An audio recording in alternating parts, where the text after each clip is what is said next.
अस्सलाम वालेकुम। Mohammad Iqbal Khan advocate with new legal lecture. आज का जो हमारा लीगल लेक्चर है वो है काइंड्स ऑफ एग्रीमेंट्स। एग्रीमेंट्स की कितनी किस्में होती हैं आज हम इसके बारे में देख रहे हैं। मुआहदा की एग्रीमेंट में देखिए agreement, what is the agreement. अब सबसे पहले हम इसको देखते हैं एग्रीमेंट होता क्या है।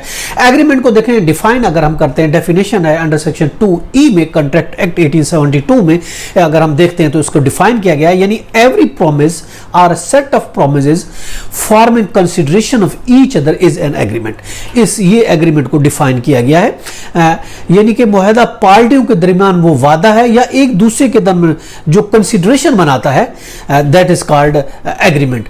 एग्रीमेंट बेसिकली बुनियादी आंसर है दो या दो से ज्यादा पार्टियों का जो एक एग्रीमेंट तश्कील देते हैं, एक जो कि ऑफर करता है, दूसरा उसको एक्सेप्टेंस करता है और उसके बाद कंसिडरेशन होती है, उसको कहा जाता है ये एग्रीमेंट है। अब एग्रीमेंट के अगर हम काइंड्स को देख रहे हैं, एक एग्रीमेंट होता है वैलिड एग्रीमेंट।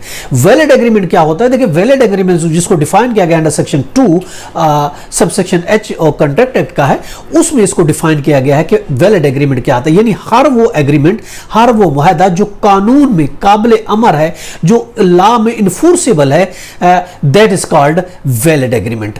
वो मुआहदा को हम वैलिड एग्रीमेंट कहा जा सकता है।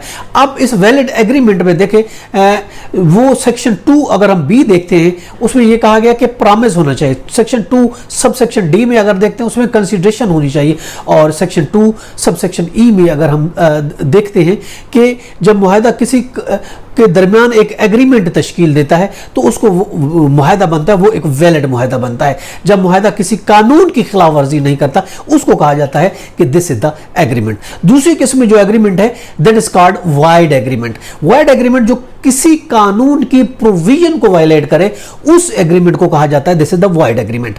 अब वाइड एग्रीमेंट अगर हम देखते हैं, जो वाइड एग्रीमेंट जो कि इन्फोर्सेबल नहीं होता, लॉ में इस पर काबिल अमल नहीं होता, इस पर काबिल अमल नहीं कराया जा सकता वाइड एग्रीमेंट का। अब अगर हम देखते हैं अंडर सेक्शन 2 है सबसेक्शन उसका G है कॉन्ट्रैक्ट एक्ट का, वो वाइड एग्रीमेंट वो कहा जाता है कि wide agreement is not enforceable in law.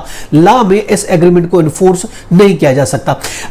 अब देखें फॉर एग्जांपल स्मगल चीजों का अगर हम एग्रीमेंट करते हैं तो ये एग्रीमेंट सेक्शन इसके साथ वो वाइड होगा अंडर एग्रीमेंट, उसके साथ कॉन्ट्रैक्ट एक्ट के साथ ऐसा एग्रीमेंट जो होगा वो वाइड एग्रीमेंट कहलाएगा।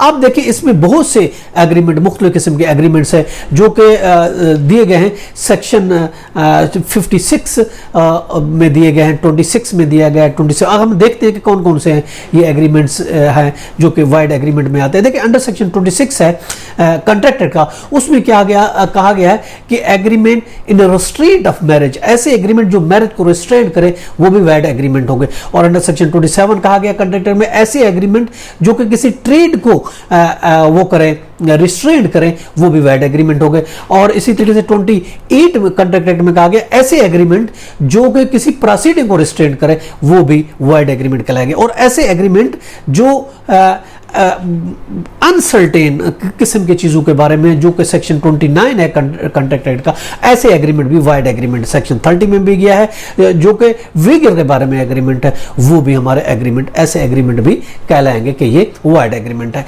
और इसके अलावा agreement to do impossible act, impossible act करने का कोई एग्रीमेंट है सेक्शन 56 कहता है, तो ये एग्रीमेंट भी कहलाएगा वाइड एग्रीमेंट। यानी सेक्शन 26 से लेकर 30 तक और 56 ये एग्रीमेंट के बारे में बताया गया, ये एग्रीमेंट होते हैं वाइड एग्रीमेंट। नेक्स्ट जो एग्रीमेंट की किस्म है वो है वाइडेबल एग्रीमेंट। देखिए वाइडेबल एग्रीमेंट ऐसा मुआहदा होता है जिसमें किसी पार्टी की रजामंदी ना हो या फ्री कंसेंट से ना किया गया हो, उसको वाइडेबल एग्रीमेंट कहा जाता है। यानी मुआहदा रजामंदी से होना आपको पता है जरूरी है और उसमें फ्री कंसेंट होना जरूरी है। जब तक ये ना हो तो पार्टी की फ्री कंसेंट नहीं कहलाएगी। जब फ्री कंसेंट नहीं आएगी तो वो एग्रीमेंट वाइडेबल एग्रीमेंट हो। जैसे क्वेश्चन के साथ एग्रीमेंट किया गया है, अनड्यू इन्फ्लुएंस है अंडर सेक्शन 16 है, अंडर सेक्शन 15 15 है जो है वो क्वेश्चन के बारे में है, और इसके अलावा अंडर सेक्शन 7 है जो फ्रॉड के बारे में है, मिस रिप्रेजेंटेशन है अंडर सेक्शन 18 के बारे में है, मिस्टेक है अंडर सेक्शन 20, 21, 22। तो ये किस्म के जो एग्रीमेंट होगा ये वॉइडेबल एग्रीमेंट कहलाएंगे। अब नेक्स्ट जो एग्रीमेंट की किस्म है वो express and employed agreement. Express और एम्प्लॉयड एग्रीमेंट क्या होते हैं, यानी वो मुआहदा जो जबानी अल्फाज पर हो या तहरीरी तौर पर हो, जो पार्टियों की कंडक्ट पर मुनहसर हो, या फिर जबानी भी हो सकता है, वो तहरीरी भी हो सकता है, उसको कहा जाता है एक्सप्रेस एंड एम्प्लॉयड एग्रीमेंट। पांचवा जो किस्म है वो डोमेस्टिक है, डोमेस्टिक एग्रीमेंट। डोमेस्टिक नेचर के जो एग्रीमेंट हो गए उसको कहा जाता है ये डोमेस्टिक एग्रीमेंट। डोमेस्टिक एग्रीमेंट वो होते हैं जो फॉर एग्जांपल हम किसी को डिनर पर बुलाते हैं, एक पार्टी ने दूसरी पार्टी को इनवाइट किया डिनर पर, और दूसरी पार्टी ने वादा करता है कि बिल्कुल मैं आऊँगा, मगर वो नहीं आ पाता। तो ये एक ऐसा मुआहदा नहीं होगा, क्योंकि इससे कोई लीगल आप कह सकते हैं कोई ताल्लुक पैदा नहीं होता, तो इसलिए ये डोमेस्टिक मुआहदा होगा, और इसमें किसी मुआहदे की खिलाफ वर्जी नहीं कहा जा सकता कि ये गलत मुआहदा। यानी डोमेस्टिक किस्म का, घरेलू किस्म का, ज़ाती किस्म का जो अगर मुआहदा जिसमें कोई लीगल ऑब्लिगेशन पैदा नहीं होती, ऐसे मुआहदे को हम कहा जाता है ये डोमेस्टिक एग्रीमेंट है।